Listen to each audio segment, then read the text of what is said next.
Hi, welcome to another edition of Gaming Night. Tonight is a filler episode, but nonetheless, I'm going to literally make it worth your while. Okay, so as you all know, summer is coming up, and what's big in summer? Parties. And what is, most people just basically have ice cream and cake or do things.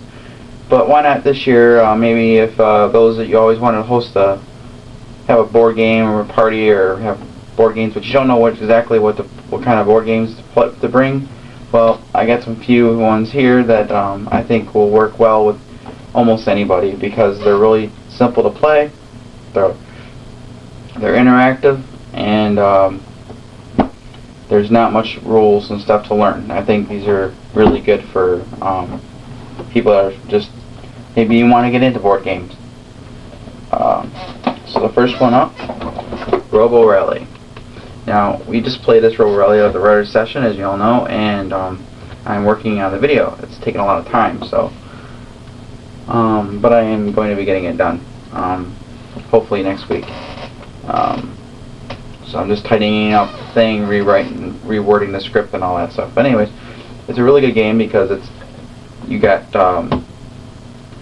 different board setting, different types of boards you can lay out.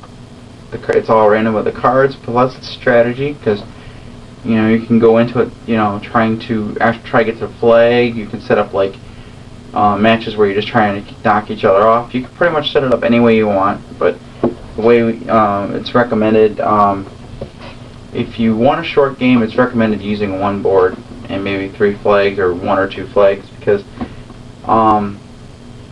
even though the flags really don't look like they're that far on the board, getting there is not easy, because you can never know when you're going to get bumped by someone else. You're going to, but it's a lot of fun because you're trying so hard to get everything to run smoothly, and someone else could easily just mess up your plans. It's a lot of fun.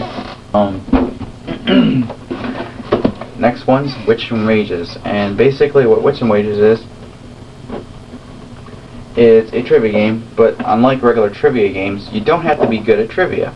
And I really like the fact that it's got a really nice thing to it. It kind of reminds me of The Price is Right, where you're trying to get as close to the price without going over. So you pretty much got this nice little felt mat here, and you basically are playing the odds. So everyone's going to write down their answer without going over, try to figure out the answer to the question. They're all numeric. And then, once everyone writes their answers, you sort them on the board, so if you have if you have 4 players, you're gonna have no middle one. So if you have an even number of players, or someone actually writes the same answers as you do, then you don't use the middle one. So basically, the higher it goes on one side, and the lower it goes on the other. I got upside down. And basically, you don't have to bid on your own answer. You can basically bid on someone else's. So it's not what you know. You might know that your other players may know a question topic better than you. So you'd bet on them. Or you can play the odds and hope to win. So it's really cool because you don't really have to be really good, and it can hold up to from 4 to 20 players. That's a lot. You could probably even do more than that. But the box says 4 to 20. So it's an epic event. You could have, and just to give you an example of the type of questions, one of them here says, in what year did Mark Twain first publish the novel The Adventures of Huckleberry Finn? So then everyone would write their answer, and even the person that's reading the questions can participate, because you can just lay it down, read the question, and then once you flip the card over, read the answer after everyone got it, and you just basically put it in the back of the thing. So it's kind of nice. Because usually in most trivia games, when one person reads a question, the answers are usually right, on the same side of the card. This one, they're on the opposite, so even the person reading the question can participate. And the final, Betrayal. This is by Braincog, and it's a drawing game. Now, unlike Pictionary and all the other ones where you got to draw a picture and you guess, this one's totally different. You don't have to be a really good drawer. You just have to be okay that you can laugh at your own drawings and laugh at other people's drawings. Because pretty much what you're going to be doing is one person is going to be playing the betrayal. They're going to describe the picture by using only their mouths. They can't use their hands. They have to describe. They can say, draw a circle the size of a quarter, and they're going to, and then you can, or you'll have it, or they'll say, draw an egg with legs, and the players are trying to do the best job to pay attention to the person that's describing the picture. Now, there might be a situation where they draw something that you didn't describe, and it just happens to be on there, and stuff like that. For all sakes here, I'm going to give you guys an example of one here. This is the one I've already done, so I figured that way I won't spoil it for myself. But you got a picture like this.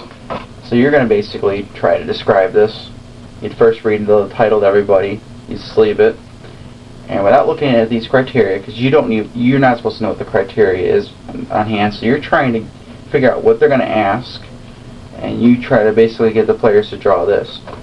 So for this one of them says a ballet dancer is standing on one foot on a piece of meat.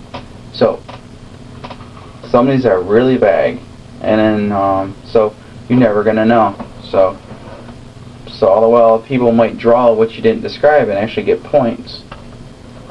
So the whole point is getting points. And how do you get points? You pretty much will pass the sheet for someone else to grade to your left, and then the person will read the question, and they will look at the other person's drawing and their grading and say, oh, did this person draw a picture of a guy with one eye?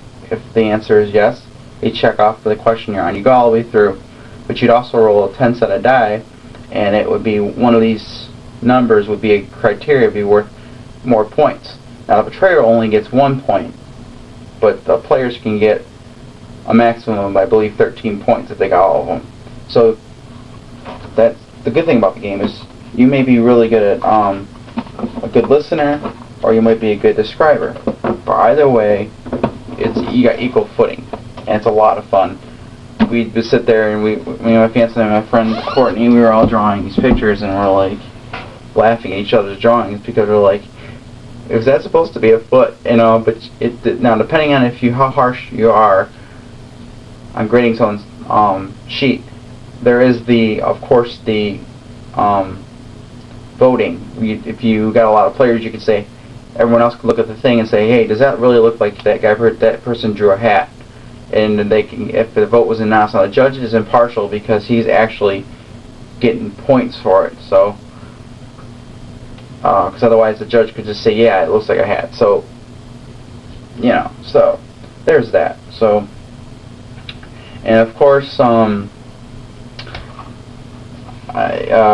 really recommend other games too, but those are the ones that I felt that were the easiest to pick up and play. Hope you enjoyed it, and more videos are coming. I'm going to be doing some filler videos like this one more, because while I'm working on the robo script and everything else, I don't want to leave no videos coming up. So I thought I'd share this topic with you guys. So see you around.